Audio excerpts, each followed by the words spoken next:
Voter പട്ടിക ക്രമക്കേട് വിവാദങ്ങൾക്കിടെ സുരേഷ് ഗോപി തൃശൂരിൽ. റെയിൽവേ സ്റ്റേഷനിലെത്തിയ സുരേഷ് ഗോപിക്ക് ബിജെപി പ്രവർത്തകരുടെ സ്വീകരണം. മാധ്യമപ്രവർത്തകരുടെ ചോദ്യങ്ങളോട് പ്രതികരിക്കാതെ സുരേഷ് ഗോപി.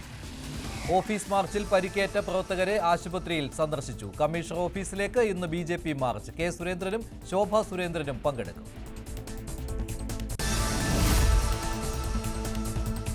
തൃശൂർ വോട്ട് ക്രമക്കേട് ആരോപണം തെരഞ്ഞെടുപ്പ് അടുക്കുമ്പോൾ നടക്കുന്ന നാടകമെന്ന് ബിജെപി സംസ്ഥാന അധ്യക്ഷൻ രാജീവ് ചന്ദ്രശേഖർ. ജനശ്രദ്ധ തിരിക്കാനാണ് ശ്രമം. പരാതി ഉണ്ടെങ്കിൽ തെരഞ്ഞെടുപ്പ് കമ്മീഷനെ സമീപിക്കാം, അല്ലെങ്കിൽ കോടതിയിൽ പോകാമെന്നും രാജീവ് ചന്ദ്രശേഖർ. സുരേഷ് ഗോപി നെറ്റിപ്പട്ടം കെട്ടിയ ഗജവീരനെന്ന് കെ സുരേന്ദ്രൻ.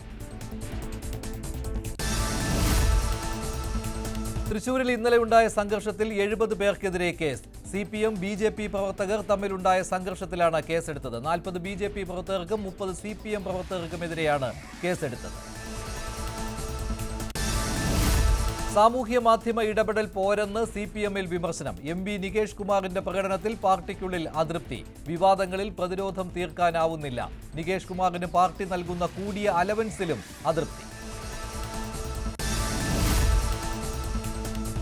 വിഭജന ഭീതി ദിനാചരണത്തിൽ നിലപാട് കടുപ്പിച്ച് ചാൻസലർ. വിഭജന ഭീതി ദിനം ഓർമ്മിപ്പിച്ച് വീണ്ടും VC-മാർക്ക് കത്തയച്ചു. ആക്ഷൻ ടേക്കൺ റിപ്പോർട്ടും നൽകാൻ രാജ്ഭവന്റെ നിർദ്ദേശം. ഗവർണറുടെ സർക്കുലറിനെതിരെ SFI ഇന്ന് ക്യാമ്പസുകളിൽ പ്രതിഷേധിക്കുന്നു.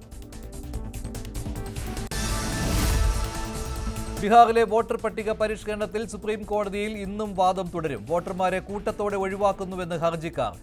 വോട്ട് ക്രമക്കേടിൽ രാജ്യവ്യാപക പ്രക്ഷോഭം പ്രഖ്യാപിച്ച് കോൺഗ്രസ്. ഡിജിറ്റൽ സാങ്കേതിക സർവകലാശാല താൽക്കാലിക VC നിയമനത്തിൽ ഗവർണറുടെ ഹർജി ഇന്ന് സുപ്രീം കോടതിയിൽ. ഡോക്ടർ ശിവപ്രസാദിന്റെയും ഡോക്ടർ സിസ തോമസിന്റെയും നിയമനം റദ്ദാക്കണമെന്ന സർക്കാർ അപേക്ഷ പരിഗണിക്കും.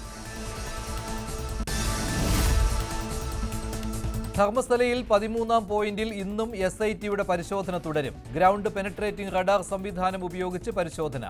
കേരളീയ വേഷത്തിലുള്ള പെൺകുട്ടിയെ ഉൾപ്പെടെ 8ഓളം പേരെ ഇവിടെ കുഴിച്ചിട്ടുണ്ടെന്നാണ് സാക്ഷിയുടെ മൊഴി. ഇന്നലെ ഇതേ സ്ഥലത്ത് നടത്തിയ പരിശോധനയിൽ തെളിവുകൾ കിട്ടിയില്ല.